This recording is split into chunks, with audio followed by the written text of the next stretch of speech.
New York City's subway system, often described as the lifeblood of the metropolis, is facing escalating challenges that continue to frustrate commuters daily. But here's where it gets controversial. A recent report from State Comptroller Thomas DiNapoli has identified 3 subway lines, E, F, and R, as the worst offenders for delays and breakdowns, branding them as the most problematic routes in the city's sprawling network. This revelation may not surprise seasoned riders, yet it sharpens the focus on what many consider the biggest headache for New Yorkers relying on public transit. The report provides a stark look at subway performance during the first half of 2025, revealing that although the overall punctuality of trains has slightly improved compared to pre-pandemic years, serious issues remain. The core problem? Aging subway cars that were long overdue for retirement, vehicles that are as outdated now as flip phones were in their prime. This aging equipment significantly contributes to frequent and frustrating delays. In fact, the number of subway car breakdowns nearly tripled in the first 6 months of 2025 compared to the same timeframe in 2024, jumping from 27 to a staggering 77 major incidents. The bulk of these disruptions took place on the E, F, and R lines, where these older fleets are stretched thin under daily use. If you've ever been stuck underground near the East River and muttered, "Of course it's the F line," you are definitely not imagining things. Delays are not just caused by the usual culprits, like an ill passenger, or yes, even a rogue raccoon, a surprisingly real event reported by the New York Post. Infrastructure failures and malfunctioning equipment accounted for nearly 1/3 of all subway delays in 2024. When you add scheduled maintenance and emergency responses, such as police or medical incidents, the report finds that these factors combined to create 80% of the subway's delay problems.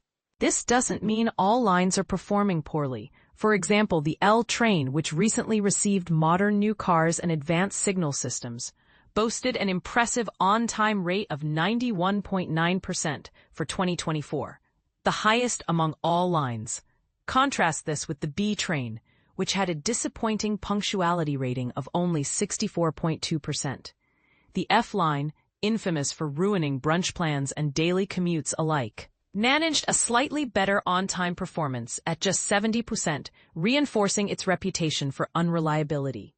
The Metropolitan Transportation Authority, MTA, promises that better days are ahead, highlighting their ambitious $55 billion capital investment plan.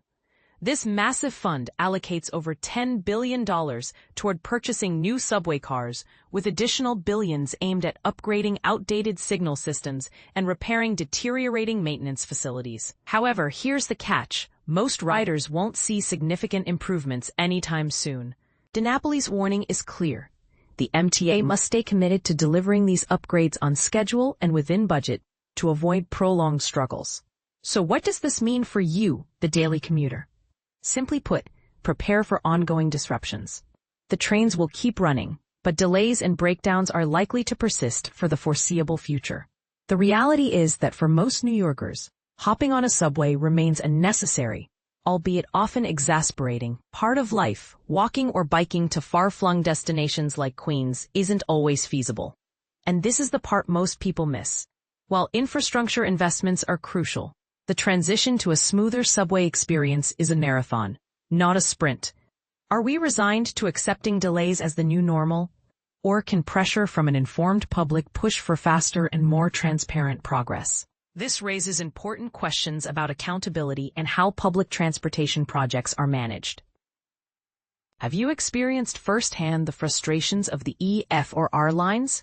Do you believe the MTA's investment plans will truly fix these long-standing problems, or is this just another cycle of promises and delays? Share your thoughts and experiences. Do you agree or disagree with the report's findings?